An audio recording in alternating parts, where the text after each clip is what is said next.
السلام علیکم ورحمۃ اللہ وبرکاتہ نحمده ونصلی علی رسوله الکریم اما بعد فاعوذ باللہ من الشیطان الرجیم بسم اللہ الرحمن الرحیم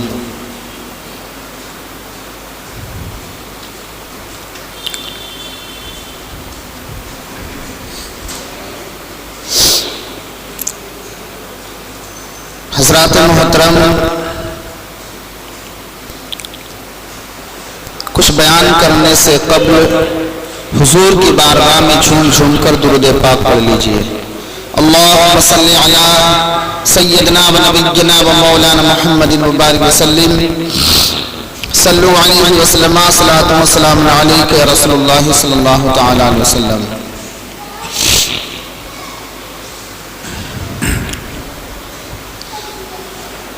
وَأَقِيمُوا الصَّلَاةَ صدق اللہ العظیم وصدق رسولہ النبی الامین المتین الکریم ونحن علی ذلک لمن الشاہدین والشاکرین والحمد للہ رب العالمین۔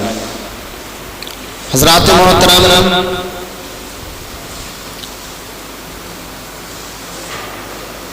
آج ہماری گفتگو انشاءاللہ تعالی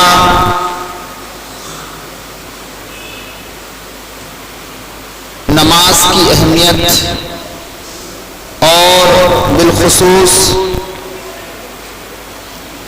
جو ہمارے معاشرے میں دن بدن برائیاں پھیل رہی ہیں اس پر انشاءاللہ ہماری گفتگو ہوگی۔ اللہ رب العزت جل مجدہ کی بارگاہ میں دعا ہے اللہ تعالی اپنے حبیب پاک صلی اللہ علیہ وسلم کے وسیلے پاک سے بیان میں بے پناہ برکت رحمت عطا فرمائے، بالخصوص حضور غوث اعظم کا سایہ عطا فرمائے۔ تو حضرات محترم، ایک مرتبہ اور درود پاک پڑھ لیجیے۔ اللہم صلی علی سیدنا و نبینا و مولانا محمد مبارک وسلم صلو علیہ وسلم صلاۃ و سلام علیک یا رسول اللہ صلی اللہ علیہ وسلم۔ تو حضرات محترم،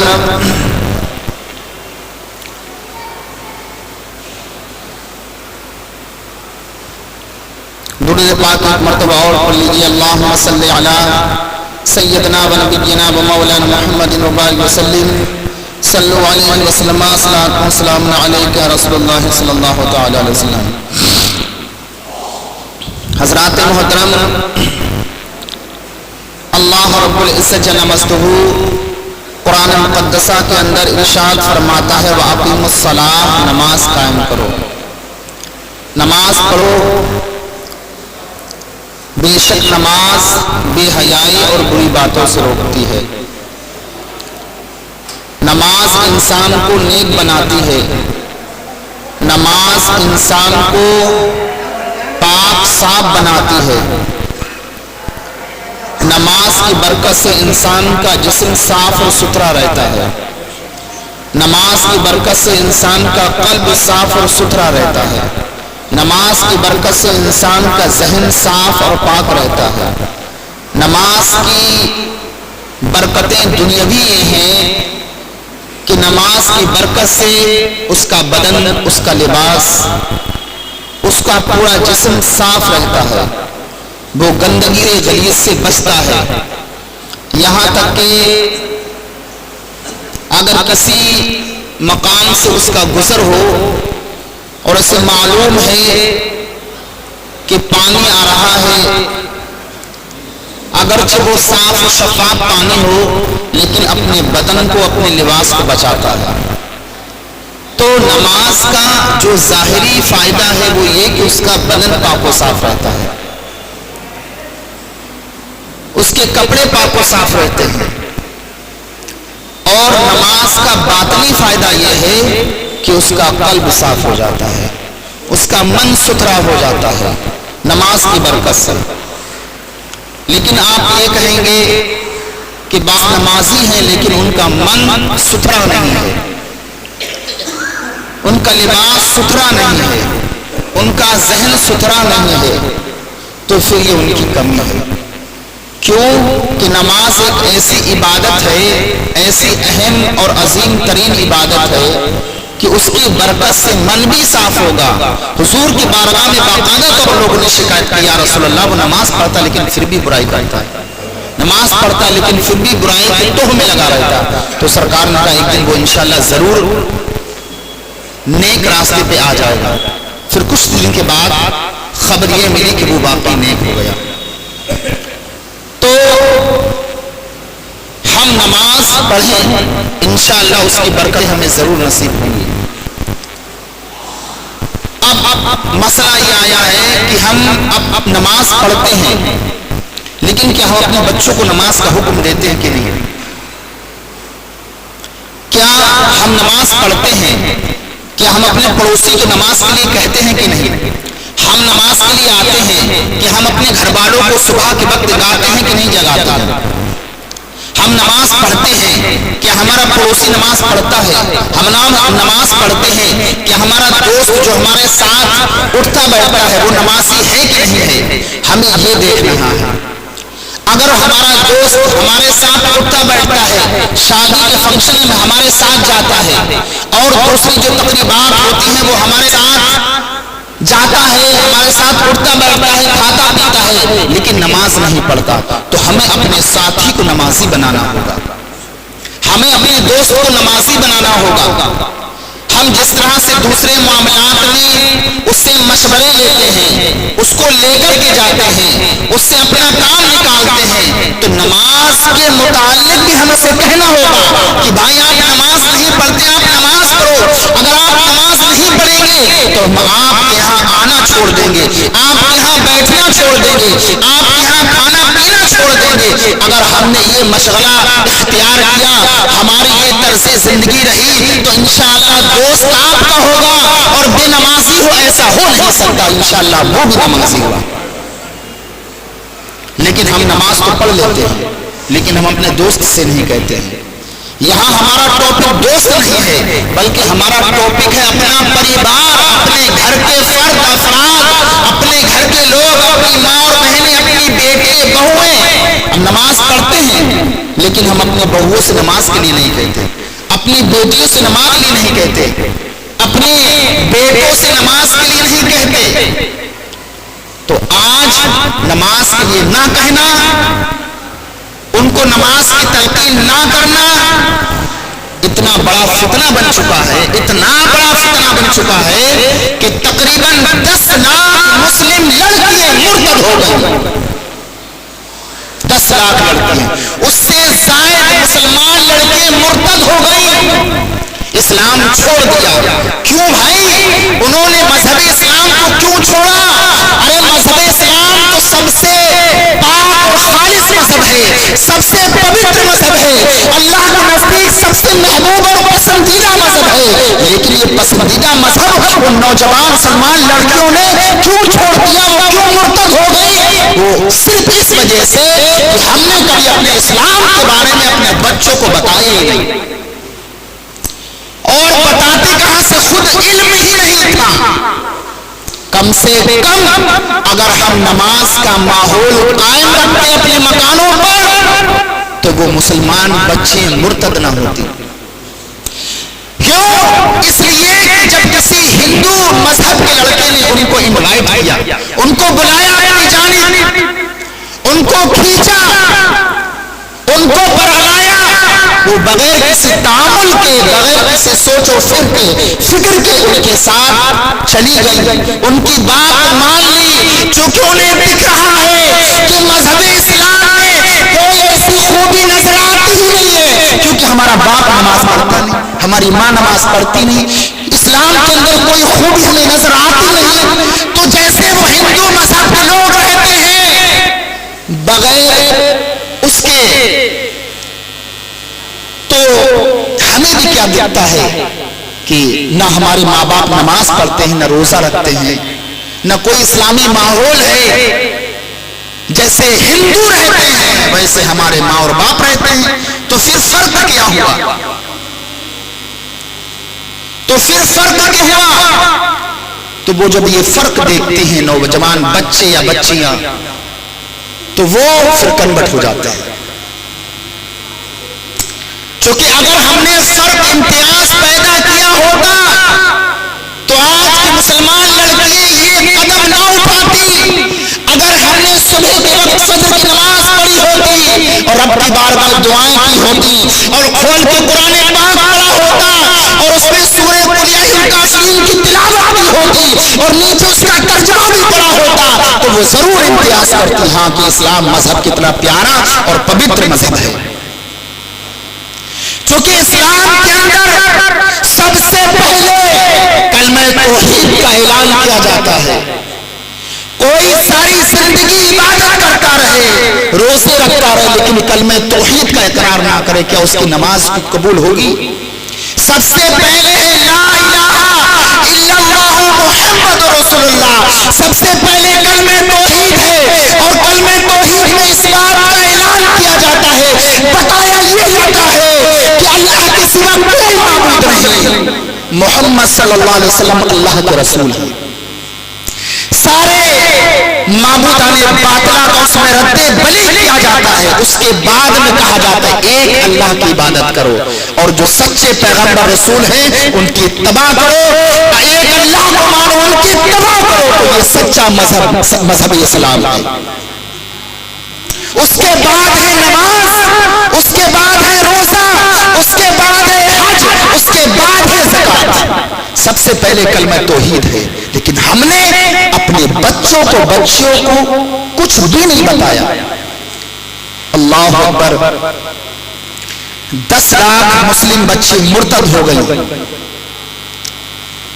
30 لاکھ 40 لاکھ کا ٹارگیٹ ہے. اور یہ بھولی بھالی مسلمان لڑکیاں وہ خود شکار ہو رہی, اس کا علم ہی نہیں ہے. اور اسلام کو چھوڑ کر کے مرتد ہو رہی ہیں, کوئی بات نہیں, یہ ان کا اپنا معاملہ تھا. لیکن باقاعدہ طور پر اسلام کی بغاوت کرنے پر تم نہیں آئی ہیں, اسلام کی بغاوت کر رہی ہے. یہ کمی ہے ہمارے ماں اور باپ کی. اگر ہمارے ماں اور باپ نے اسلام کے بارے میں بتایا ہوتا تو وہ اسلام کو چھوڑ تو سکتی تھی, لیکن بغاوت نہ کرتی. لیکن وہ آج بغاوت پر اتر آئے ہیں. کیوں کہ ہم نے اسلام کے بارے میں اپنے بچوں کو بتایا ہی نہیں. اگر اسلام کے بارے میں ہم نے اپنے بچوں کو بتایا ہوگا کہ اسلام سے قبل جو عورتوں پر ظلم زیادتی ہوتی تھی, اللہ اکبر, اسلام سے پہلے کیا تھا؟ اسلام سے پہلے, حضور کی آمد سے پہلے ایک کھلا ماحول تھا. جو آج کی اس جدید دور میں ماحول ہے, اسلام سے پہلے یہی ماحول تھا. اسلام سے پہلے کیا تھا کہ بچیوں کو اگر کسی کے یہاں بیٹی پیدا ہوتی تو زندہ اس کو گڑھا کھود کے دبا دیا کرتے تھے. اسلام سے پہلے کیا تھا؟ اگر کوئی عورت بیوہ ہو جاتی, اللہ اکبر, تو اس پر ظلم و ستم کے پہاڑ توڑتے, تانا دیتے اور کہتے اب تو جی کی کیا کرے گی جب تیرا شوہر مر گیا, جیتے جی تو اپنے شوہر کو کھا گئی, تو منحوس ہے. اور اس کو اس بات پر ابھارتے کہ تو اگر واقعی اپنے باپ کی اولاد ہے تو اپنے شوہر کی اچھا کے ساتھ جلدا تیرے نام کے قصیدے پڑھے جائیں گے, اپنے شوہر کی چتا کے ساتھ جل جا, تیرے نام کے قصیدے پڑھے جائیں گے, لوگ تیری تعریف کریں گے. اور جس کے یہاں بیٹی پیدا ہوتی تو اگر بیٹی کو زندہ قبر کے اندر گاڑ دیتا تو وہ فخر محسوس کرتا اور قبیلے کے لوگ اس کی تعریف کرتے, کہتے یہ ہے دیکھو انسان جو اپنی بیٹی کو زندہ اس نے دفن کر دیا. اور بڑا اچھا محسوس کرتے تھے. اسلام سے قبل عورتوں پر ظلم زیادتی, عورت اچھی لگی جب تک لگی کہ بعد اسے چھوڑ دیا. اگر عورت مالدار گھرانے کی ہے تو اس کو طلاق دے دی, اور جب رجعت کا زمانہ آیا تو رجعت لے لی پھر طلاق دے دی, یعنی صرف پریشان کرنا. اور کبھی کبھی 6 مہینے رکھ کے طلاق دے دینا یا کبھی گفا کے انڈر گراؤنڈ کر دینا، یہ ماحول تھا۔ ہندوستان کا ماحول بہت خراب تھا، بہت زیادہ خراب تھا ہندوستان کا ماحول۔ زندہ بچیوں کو قبر کے اندر گاڑ دینا آج بھی ہو رہا۔ پہلے تو کچھ چند سانسیں لے لیتی تھی بچی، باہر آتی تھی، کبھی 6 مہینے کبھی 1 سال زندہ رہتی تھی۔ لیکن آج کیا ہو رہا ہے؟ آج ماں کے پیٹ کے اندر چاقو سے نہیں لیکن دواؤں کے ذریعے بے دردی کے ساتھ کاٹ دیا جاتا ہے۔ پہلے ظلم ہو رہا تھا، آج بھی ظلم ہو رہا ہے۔ لیکن افسوس اس بات کی ہے کہ ہماری مسلمان بچے کنورٹ ہونے کے بعد وہ اسلام کی بغاوت کرتے ہیں۔ ارے اسلام نے جس بچی کی پرورش پر لوگ افسوس کرتے تھے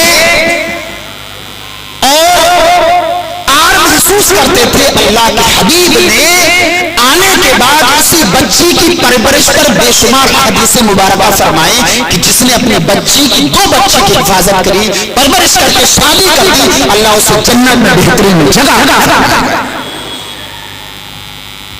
جن بچیوں کے قلب روز فخر کرتے تھے، حضور نے ان بچیوں کی ولادت کی بھی خوشخبری سنائی کہ جس کے ہاں بچی پیدا ہوئی اللہ کی رحمت آئی۔ اپنے بچوں کو مفلسی کے خوف سے قطع مت کرو، قرآن نے اعلان کیا۔ تو جس بچی کی حفاظت اسلام نے کی، آج وہی بچی اسلام کو ٹارگیٹ بنا رہی، وہی بچی وہی لڑکی اسلام کو بدنام کرنے پہ تلی ہے۔ تو یہ کمی ہے ہمارے ماں اور باپ کی۔ ہمارے ماں اور باپ نے کبھی اسلام کے بارے میں نہیں بتایا۔ ایک صحابی رسول ہیں دحیہ قلبی، بڑے حسین و جمیل، ان کے حسن کے چرچے تفسیر میں آتے ہیں، بڑے حسین و جمیل۔ جب گلیوں سے گزرتے تھے تو دروازے کی اوٹ سے، پردے کی اوٹ سے عرب کی خواتین ان کو دیکھا کرتی تھی، اتنے حسین و جمیل تھے۔ اللہ کے حبیب کی ایک بار نظر پڑی، اتنا حسین و جمیل، اور یہ کافر رب کی بارگاہ میں رات میں دعا کی، یا اللہ اس کو اسلام کی محبت عطا فرما، اسلام کی دولت عطا فرما، اتنا حسین و جمیل جہنم کا ایندھن بنے۔ اللہ کے حبیب کی دعا قبول ہوئی۔ صبح کے وقت دحیہ قلبی آتے، یا رسول اللہ آپ جو اسلام پیغام لے کے آئے وہ مجھے بتائیے تو ذرا۔ اللہ کے حبیب نے ارشاد فرمایا، اللہ ایک ہے، میں اس کا رسول ہوں، اور آپ نے پورے طور پر اسلام کی باتیں اس کو پہنچائیں۔ دحیہ قلبی صاحب رسول کو انہوں نے اسلام قبول کرنے سے پہلے ایک بات کہ یا رسول اللہ میں بڑا گنہگار ہوں، میرا بڑا سنگین جرم ہے کہ آپ کا اللہ ہم گناہوں کو معاف کر دے گا۔ فوراً جبریل امین آتے ہیں، آنے کے بعد پیغام سناتے ہیں، یا رسول اللہ آپ دحیہ قلبی سے فرمائیے کہ جو تم نے اسلام سے پہلے کیا اب مت کرنا، اللہ تمہارے گناہوں کو معاف کر دے گا۔ پھر کہتے ہیں یا رسول اللہ ایک میرا گناہ اور ہے، شاید یہ اللہ معاف نہیں کرے گا۔ تو حضور نے پوچھا وہ گناہ کیا ہے بتاؤ تو صحیح۔ اگر ہم نے اپنی بچیوں کو یہ واقعات سنائے ہوتے تو آج اسلام کی بغاوت نہ کرتی۔ دیکھیے کتنی بڑی باغی ہو رہی ہے۔ تو کہا ذرا سناؤ تو دحیہ قلبی وہ واقعہ کیا ہے کہ یا رسول اللہ میں بیرون ملک جا رہا تھا، میں دوسرے ملک جا رہا تھا، میری بیوی حمل سی، تو میں نے اپنی بیوی کو یہ نصیحت کی اور وصیت بھی کی اگر بیٹی پیدا ہو تو زندہ قبر کے اندر گاڑ دینا۔ آج تو ہر ماں باپ اپنی بچی سے بڑا پیار کرتے ہیں، لیکن اسلام سے پہلے کاٹ دیا کرتے تھے۔ تو کہا اگر بیٹی پیدا ہو تو زندہ گاڑ دینا، اور اگر بیٹا پیدا ہو تو اچھی سے تربیت دینا، اچھی سے پرورش کرنا، خوب کھلانا پلانا، فرما موٹا ہو جائے۔ اتفاق سے یہ چلا گیا تو کئی سال کے بعد، یعنی کم سے کم 7-8 سال کے بعد یہ دحیہ قلبی آتے ہیں، دروازے پر دست دیتے ہیں، حضور کی بارگاہ میں واقعہ سنا رہے، یا رسول اللہ میں نے دستک دی تو ایک چھوٹی سی بچی کم سن جس کی 4-5 سال کی عمر تھی، آئی, اس نے دروازہ کھولا تو میں نے پوچھا بچی تو کون ہے؟ تو اس نے کہا میں اس مکان مالک کی بیٹی ہوں. تو کہا دہیا قلبی نے کہ میں اس مکان کا مالک ہوں. اتنا ہنا تھا میری بیٹی میری ٹانگوں سے لپٹ گئی اور بڑی پیار کرنے لگی اور بابا بابا کر کے, بابا جان آپ کہاں تھے؟ آپ کا روزانہ امی سے تذکرہ ہوتا ہے, آپ کو میں روزانہ امی سے پوچھتا ہوں, آپ کے بارے میں پوچھتی ہوں. تو آج آپ بڑے دن کے بعد ہیں, مجھے بڑی خوشی ہوئی اپنے ننھی ننھی زبان سے یہ محبت بھرے الفاظ اس نے بچی نے باپ سے کہے. تو دہیا قلبی کہتے ہیں میرے دل میں اس کا پیار تو جاگا, لیکن میں معاشرے کا دبا ہوا تھا, میں معاشرے کا مارا ہوا تھا, اس لیے کہ میں نے خود 70 گھروں کی بچیوں کو زندہ قبر کے اندر گاڑ دیا تھا. 70 مکانوں کی بچیوں کو, 70 لوگوں کی بچیوں کو میں نے خود اپنے ہاتھوں سے زندہ گڑھے کے اندر گاڑ دیا تھا. میں قوم کا سربراہ تھا, لیکن بچی بڑی حسین تھی, چونکہ دہیا قلبی بڑے حسین و جمیل تھے. مجھے پیار آئے لیکن معاشرے نے مجھے مجبور کر دیا. میں نے فیصلہ کر دیا, اپنی بیوی کے پاس گیا, ڈانٹا تو نے اس کو زندہ قبر کے اندر کیوں نہیں گاڑا, اس کو کیوں نہیں دفن کیا؟ میں نے بیوی کو ڈانٹا. موقع ایک دن میسر ہوا, میں نے بیٹی کو تیار کیا, مکان کے باہر لے کے چلا. بیوی نے میرے قدم کو پکڑ لیا اور روئی کہ میرے شوہر نامدار اس بچی کو قتل مت کرو اور بڑی آپ کی مہربانی ہوگی. میں نے ایک نہ سنی, لے کے چلا گیا, جنگل میں گیا, میں نے گڑا کھودا. میری بیٹی نے راستے بھر مجھ سے کئی سوال کیے, بابا آپ کہاں لے کر کے جا رہے ہیں؟ تو کبھی میں بہانہ کر دیتا, نانی کیا لے کر کے جا رہے, کبھی تجھے کھلونا دلانے کے لیے لے کے جا رہے, کبھی تجھے کچھ کھلانے کھانے کے لیے لے کے جا رہے. اس طرح سے بہانہ کر کر کے میں جنگل تک پہنچا. میں نے گڑھا تیار کیا, تب کی دھوپ, آسمان یعنی سورج بالکل سامنے, تو میرے بدن سے جو پسینہ نکلا, جب میری بیٹی نے وہ پسینہ دیکھا تو اپنے ننھے ننھے ہاتھوں سے اپنے دوپٹے سے اس پسینے کو پوچھا اور کہا بابا آپ یہ کام مت کرو, جب ٹھنڈا موسم ہو جائے تب گڑا کھولینا, آخر گڑا کیوں کھود رہے, پھر کبھی کھود لینا, موسم جب سرد ہو جائے ٹھنڈا ہو جائے جب دھوپ چلی جائے. لیکن میں نے ایک نہ سنی, گڑھا تیار ہو گیا. اس کے بعد میں نے اپنی بچی کو دھکا دے دیا. دھکا دینے کے بعد میں نے مٹی ڈالنا شروع کری تو پھر بچی سمجھ گئی کہ شاید کہ میرا باپ مجھے قتل کرنا چاہتا ہے. اس نے بارہا کئی مرتبہ کہا بابا جان نہ میں آپ سے کھلونے مانگتی ہوں, میں آپ کے سامنے تک نہیں آؤں گی, مجھے مت مارو, نہ نانی کیا جاؤں گی. اگر آپ کو میرا چہرہ برا لگتا ہے, خراب لگتا ہے, تو میں کہیں اور میری پرورش ہو جائے گی, لیکن آپ کو اپنی شکل نہیں دکھاؤں گی. دہیا قلبی نے ایک نہیں سنی. کہتے ہیں کہ جب مٹی اس کے گردن تک آئی تو اس نے ہاتھ اٹھا کے دعا کی. اس بچی نے, کم سن سے بچی نے, اے اللہ جس خلیل کے بارے میں ذکر ہے کہ تیرا آخر نبی آئے گا, بچیوں کی حفاظت کرے گا, بچیوں کی پرورش کرے گا, ان کی عظمتیں بیان کرے گا, یا اللہ اپنا خلیل اپنا حبیب بھیج دے. اللہ اکبر. حضور یہ واقعہ سننے حضور کی آنکھیں اشک بار ہیں, داڑھی آپ کی آنسویں بھر گئی اور اس بچی نے دم توڑ دیا. پوری مٹی اس کے اوپر میں نے ڈال دی. یا رسول اللہ یہ میرا سنگین جرم کیا اللہ معاف کر دے گا. تو اتنے میں جبریل امین آئے اور آ کے کہا یا رسول اللہ دہیا قلبی کو خوشخبری سنا دو, اللہ نے اس کے گناہوں کو معاف کر دیا. اللہ کریم ہے, رحیم ہے, اب دوبارہ یہ گناہ نہ کرے اس طرح کا. تو حضور نے اس واقعے کو 3 مرتبہ سماعت کیا کہ وہ واقعہ سنا دہیا قلبی جس بچی نے میرے آمد پر خوشخبری سنائی. اسلام نے بچوں کی حفاظت کری, اسلام نے بچیوں کو قتل ہونے سے منع کیا, اسلام نے بچیوں کا لڑکیوں کا حق رکھا, حق مہر رکھا, اور میراث میں بھی اس کا حق رکھا. لیکن آج وہی مسلمان لڑکی اسلام کو ٹارگیٹ بنا رہی, اسلام کو بدنام کر رہی.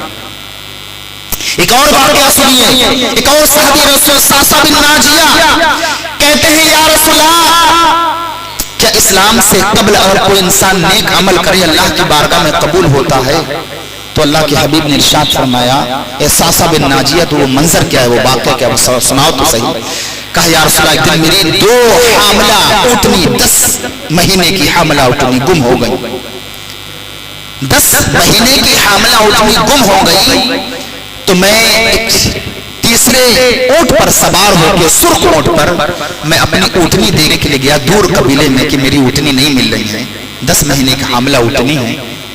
تو جب میں قبیلے سے دور گیا تو ایک بوڑھا بزرگ پیر بیٹھا ہوا تھا اور اس کے اونٹ تھے وہاں موجود، اور انہیں اونٹوں میں میری اونٹنی بھی وہی بندھی ہوئی تھی۔ تو میں اس سے بات کرنے گیا کہ یہ جو اونٹنی ہے وہ میری دو ہیں، آپ کے ہاں آ گئی ہے چرتے چرتے۔ تو اسی گفتگو میں گفتگو ہونے لگی، پانی اور کھجوریں پیش کر دی گئی۔ اتنے میں کہتے ہیں ساسا بن ناجیہ ان کے ہاں سے ایک لونڈی آتی ہے اور خوشخبری سناتی ہے آپ کے ہاں بچے کی ولادت ہوئی ہے۔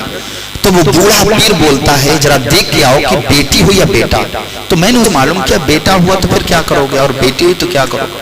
تو کہا اگر بیٹی ہوئی تو پھر معاشرے میں میری ناک کٹا دے گی چونکہ میری بیٹی ہے یہ، اور اپنے داماد کو کیا منہ دکھاؤں گا؟ تو بیٹی اگر ہوئی تو معاشرے میں ناک کٹا دے گی، اور اگر بیٹی پیدا ہوئی تو اس کو زندہ ابھی اس کو قتل کر دیا جائے گا، گڑھے میں دبا دیا جائے گا۔ تو اتنے میں وہ لڑکی آتی ہے اور یہی بتاتی ہے کہ بیٹی پیدا ہوئی، وہ لے کر کے آتی ہے اور اس کو قتل کرنا چاہ رہے وہ بوڑھا پیر بزرگ۔ تو کہتے ہیں ساسا بن ناجیہ اس بچی کو میں نے سینے سے لگایا اور کہا یہ بچی مجھے دے دے۔ تو اس نے کہا کہ میں تجھے کیوں دوں، میں تو اس کا قتل کروں گا۔ تو ساسا بن ناجیہ کہتے ہیں کہ اس کی اجرت بول کیا چاہیے، جی جو میری اونٹنی ہے یہ حمل سے جو حاملہ اونٹنی ہے یہ تو رکھ لے اور مجھے بچی دے دے۔ تو کہتے ہیں وہ بوڑھا پیر اس کہا کہ نہیں یہ 2 اونٹنی تو لوں گا، اس کے ساتھ ساتھ جو تو جس اونٹ پر سوار ہو کر کے آیا ہے یہ اونٹ بھی مجھے چاہیے، تب میں اپنے بچی کو دوں گا۔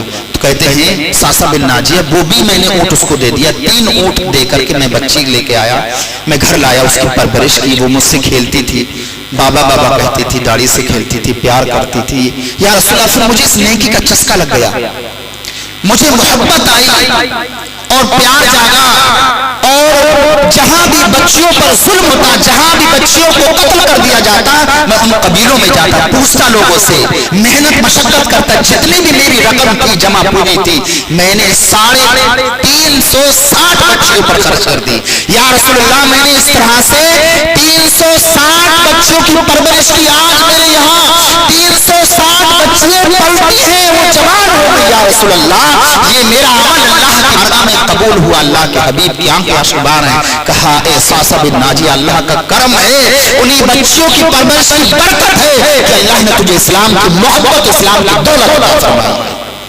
اگر ہماری نوجوان بچیاں لڑکیاں جس اسلام کو ٹارگیٹ کر رہی ہیں، اگر یہ واقعہ ان تک پہنچایا ہوتا، اگر کچھ بتایا ہوتا، حضرت فاطمہ کی سیرت بتائی ہوتی، تو آج 10 لاکھ لڑکیاں مرتد نہ ہوتی۔